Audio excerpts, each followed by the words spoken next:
Hello mates, welcome back to my YouTube channel. In this tutorial, we'll be learning the drafting of pattern, cutting and sewing of this beautiful waistcoat you see me putting on. I'll also be showing you guys how to do an inseam finish for this waistcoat. So stick with me to the end of this tutorial. For the short pants that I'm putting on, I already have a tutorial up on my channel. I'll be putting the link in the description box and also in the comment section so you can click to watch that. With that being said, let's get started. We are going to start with the drafting of the pattern, and here I already have my lines. From the top of my pattern paper, I came down by about 1 inch and ruled a starting line across. This starting line is also going to serve as my shoulder line. From that shoulder line, you mark down your shoulder to your bust point. Mine is 11 inches. I'll label this the bust point. And then your shoulder to your waistline. Mine is 17.5 inches. I'll label this the waistline. From that waistline, you're going to come down by your waist to your hip measurement. Mine is 9 inches and I'm going to label this the hip line. Now that we have all this line here, the next thing we are going to mark is our buttonhole line. And for the buttonhole line, we are going to mark 1 inch on the shoulder line, on the bust point, all the way to the hip line, and connect all these points together with a straight line. This space here is going to be for your buttonhole, so all your measurement is going to start from this point inward. On the shoulder line, you are going to mark 3 inches for your neck width and come down from that point by 3 inches for your neck depth and connect this with a curve. This is standard neckline measurement for all adults. Also on this shoulder line, you are going to mark half of your shoulder measurement. Mine is 7.5. Come down from that point by 1 inch for your shoulder slope because our shoulder is not straight, and connect this back into the neck width like this. The next point you're going to mark is going to be your chest line, and for the chest line I'll be leaving a measurement on the screen on how to go about the calculation. I'm going to mark this from the shoulder slope. Mine is 8.5 inch and I'll connect this with a straight line to the side. Label this the chest line. Also on this chest line here, you are going to mark half of your shoulder measurement. This is to enable you to get a straight line into the shoulder slope. You'll be dividing what you have from the shoulder slope to the chest line by 2. I'm just going to fold in my tape like this and mark the midpoint, coming from that point by half of an inch. On the chest line, you are going to mark quarter of your bust measurement. Now, when I say quarter of a measurement, you divide that measurement by 4. Mine is 9.6, so I'm going to mark it here. I'm going to connect this point, and this point with a curve to get our armhole curve. Coming to the bust point, divide your nipple to nipple measurement by 2. You are going to mark that on the bust point and also on the waistline. Mine is 4 inches. Connect this with a straight line. For the dart intake on the waistline, you are going to mark half of an inch on both sides of this line. Connect this back into the hip line like this and back into the bust point. So this is what you are going to have. We'll be using an armhole dart, so we are going to connect what we have there on the midpoint of our armhole line into the bust point using a curve. So just watch how I'm doing mine. You're supposed to contour this line here to give it a nice fitting, but we'll not be doing this now because we are making a halter neck waistcoat. After we get the main neckline, that is when we are going to do the contouring, okay? So we are going to leave that for now. We'll be taking our round body measurement, starting with the bust line. We are going to mark quarter of our bust measurement here. Coming to the waistline, mark quarter of your waist measurement. Take what you have in between your darts and you are going to replace that by the side. On the hip line, also mark quarter of your hip measurement. Go ahead and connect all these points together just like I'm doing to get the shape of your bodies. The next thing we are going to do here is to determine how deep we want our neckline to be. That is where you want your buttonhole to start. This totally depends on what you're comfortable wearing. So from my shoulder line, I'm going to mark 9.5 inches here. I'll connect this line with a straight line into my buttonhole, and using my curve, I'm going to connect a curve from my neck width into this point here to give a curvy V neckline. Now this is our main neckline. Coming to this point here, you're going to determine where you want your buttonhole to stop. From the waistline, I'm going to come down by 2.5 inch. Connect this with a straight line to the buttonhole. Also on the side, I'm going to come down by about 2.5 inches. Now you can make this longer if you want yours to be longer than mine, okay? So I'll just mark 2.5 inches there. On this line here, I'm going to come down by 5 inches. Like I said, if you want yours longer, all you need to do is to make it longer. So I'm going to connect from this point into this point here with a straight line. And from this point back into my buttonhole like this. Now this is what you should have. To get the halter neck, come down from the chest line by about ½ inch. And then on the shoulder line, you are going to mark 2 inches. I'll be using my curve to connect these 2 points together. But I realized I didn't like the curve it was giving me. So from this point on the shoulder line, I decided to go in by about 0.2 inch. Then I connected these 2 points together with a curve to give me my halter neckline. Now that we have the halter neckline, we can now do our contouring. On both sides of this line, we are going to go out by ½ inch like this. Connect these points back into the bust point and also connect these points back into the bust point. We'll be cutting out this part here. Another thing we'll be taking here is a bust dart. This is because the shoulder to waist in front is longer than the shoulder to waist at the back because of the presence of the bust in front. So to make this equal, we are going to take a bust dart. If you have a small bust, you can take 1.5 inch. Medium sized bust, you can use 2 inches, while bigger bust can use 2.5. So from the bust point, I'm going to mark down 2 inches for my bust size, and I'll be connecting this into the bust point like this. I'll just outline this point here. Now we are done with our front pattern, but we'll not be cutting out the front pattern yet. We are going to draft out the back pattern. For the back pattern, I already have all my lines here, just like we did for the front. Up here, I have my shoulder line, and this is my chest line. I'm just going to place my tape there at the shoulder line, and I mark my shoulder to bust point, which is 11 inches, and next is my shoulder to my waistline. So my shoulder to waistline at the back is 15.5 because the shoulder to waist in front was 17.5, and I took out a bust dart of 2 inches. So I'm going to say 17.5 minus that 2 inches. That is why I have 15.5 here. So make sure you do the same thing for yours. And then from the waistline, you are going to mark down your waist to your hip measurement. For the back neckline, the neck width is 3 inches and the neck depth is 1.5 inch. Now you are going to divide what you have here from the shoulder slope to the chest line by 2. Mark the midpoint. On the chest line, you are going to mark quarter of your bust measurement. You connect these 2 points together with a curve to get your armhole curve. I'll be connecting the chest line straight to the center back, so I'm just going to take the measurement of what I have from the chest line to the bust point, so I can also mark it here and get a straight line. Mark half of your nipple to nipple measurement on the chest line and also on the hip line. Connect these points together with a straight line to get your dart line. For the dart intake on the waistline, you are going to go out on both sides of this line by ½ inch. Come down from the waistline by about 6 inches. You're going to connect these darts together like this. Next, we'll be marking our round body measurements. On the bust line, you're going to mark quarter of your bust measurement. On the waistline, you'll be marking quarter of your waist measurement. You will take what you have in between your darts there and replace it. On the hip line also, you'll mark quarter of your hip measurement. Now connect all those points together, just like I'm doing here, to get the shape of your back bodies. For the length of the back, I'm going to come down from the waistline by 1.5 inch and connect this together with a straight line.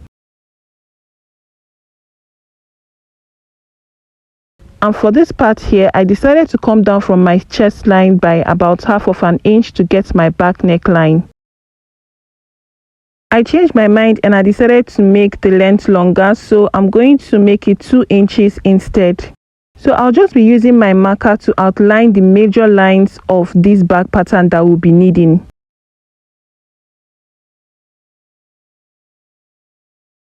Coming to this point here, we are going to go out on both sides of this dart line by 0.3 inches. The reason why we are doing this is because we don't want the back to be too big, so that when we put it on, it's going to give a nice fitting. We'll connect this back into the dart line. This is what we'll be needing for the back pattern. This is my center back and this is my side back, which will be attached to the center back this way. Now proceed to cut this out just like you see me doing here.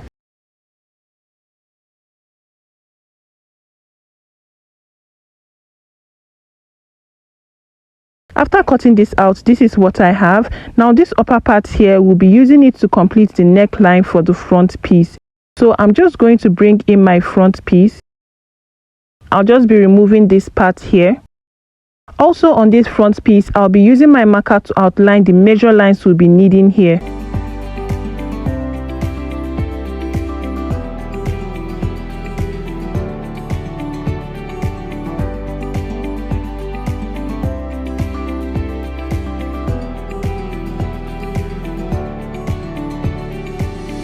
One more thing, because of this contour here, this side is usually longer than this side. So I'm just going to take the measurement. You can see that I have 5 inches here. While on this other side, I have 4.5 inches, which means that this side is ½ inch shorter than the other side. I'm just going to use my curve to extend this line, and I'm going to add that ½ inch up there. I'll connect this back into the armholes. This is going to help to make the both sides equal. I'm just going to finish outlining that. And now bringing in this upper part from the back pattern, we are just going to cut it out this way. So this is what we are going to be using. You're going to turn this way and place it on the shoulder line, making sure that the neck width of the front and the back meet together like this. Make sure you arrange it properly, okay? And then you're going to tape this down. You're going to take what you have on the front shoulder line and you'll mark the same thing on the back shoulder line. Connect these 2 points together. You continue marking that all the way to the center back like this. And using your curve, you're just going to connect these points together. And this is how to go about getting the neckline of this halter neck waistcoat. I'm just going to cut this out. Now we'll just proceed to cut out the remaining part of the front pattern just like I'm doing here.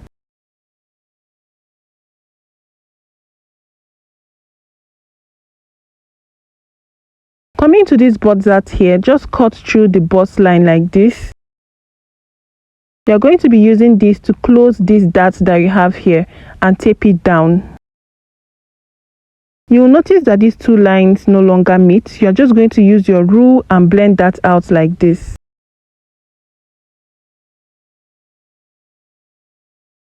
So this is the side front which will be attached to the center front this way, and this is the center front which will be attached to the side front this way.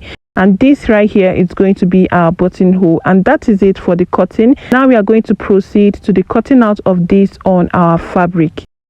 I've gone ahead to cut this out on our fabric, and I made sure that to cut out lining for each of these pieces. The center front is on fold, and I added ½ inch all the way around this point. For the side back, I added ½ inch all around this point, but to the side I added 1.5 inch. This is my front piece here. Don't forget to notch your waistline just like I've done here, and also for the back. I made sure to also cut out my lining piece here. I added ½ inch all the way around the center front, and for the side front I added ½ inch all around the side, and to this side here I added 1.5 inch seam allowance. The next point is joining all these pieces together to make our waistcoat. To join all these pieces together, starting with the front piece, we are going to take out our pattern paper like this, and you'll see that we have 2 pieces of the main fabric and 2 pieces of the lining. Just keep the lining aside. I'm just going to place the side front to the center front like this. I'm just going to take out this part, so I'll be using this one to demonstrate what we are going to do on all the other pieces. Now you're going to place this right side to the center front, making sure that the notch points on the waistline are together. Go ahead and pin this down just like I'm doing here. You're going to stitch this down using ½ inch stitching allowance. Now for beginners that are not used to making a stitch around curved edges, I would advise that you mark your ½ inch on your fabric before you go to your machine to stitch this down. On the back piece, we'll also be taking out the pattern papers. This is my center back, and this is the side. You can see we have the same thing for the lining and for the main fabric. So keep your lining aside. I'll be using the main fabric to show you what we'll be doing here. You're going to place the side, right side to the center like this, pin it down. Do the same thing on the other side. You're going to stitch this down using 1/2 inch stitching allowance, and you will do the same thing to the lining. After stitching this down, make sure that you give this a good press, just like I've done here. Press your seams open. Okay, the next thing you're going to do here is to bring in the back piece and place it right sides facing each other to the front piece like this. Go ahead and pin down the sides.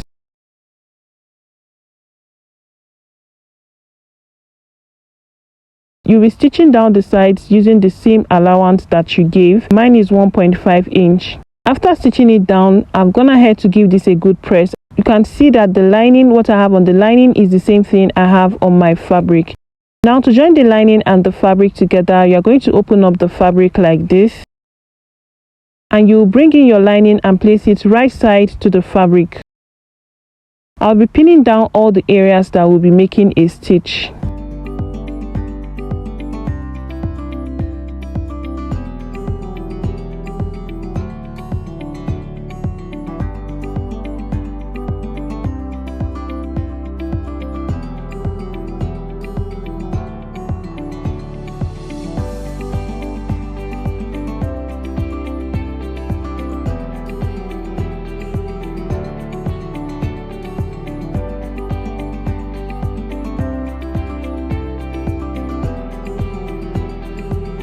So you'll be making a stitch from this point using 1/2 inch stitching allowance all the way into this point here. Now on this side here, you're going to leave about 1 inch before you start making your stitch. Okay, so you stitch it down all the way to this point, and just like you did on the other side, you leave out 1 inch. Now on this side here, you stitch it down from this point all the way into this point here.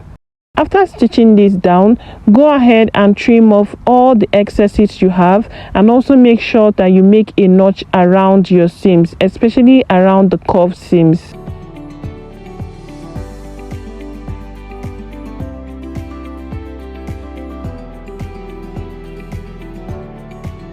Now after doing that, we are going to turn this over to the right side. So this is me just turning this over to the right side like this.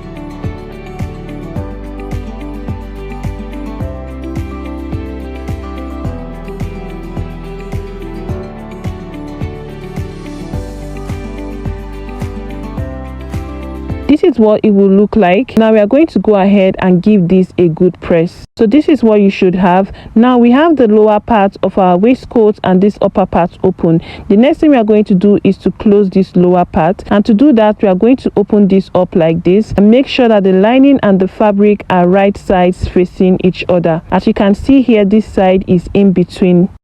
So go ahead and pin this down.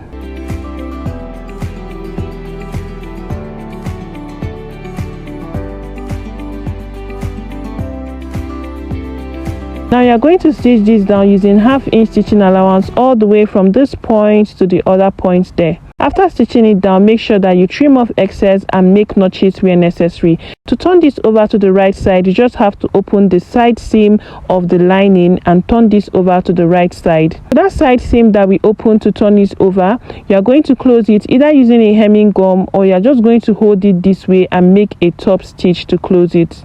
And also to close this upper part, remember that we left 1 inch on both sides. You're just going to open it up this way, place it fabric to fabric and lining to lining. We're going to stitch this down using 1 inch. The reason why we are using 1 inch is because we want this to be firm around our neck area, especially if you use a crepe, if you are using a crepe. To finish this up, you're just going to fold in the main fabric by about 1/2 inch and fold in the lining by about 1/2 inch. You'll be making a top stitch to secure this place here which you left open.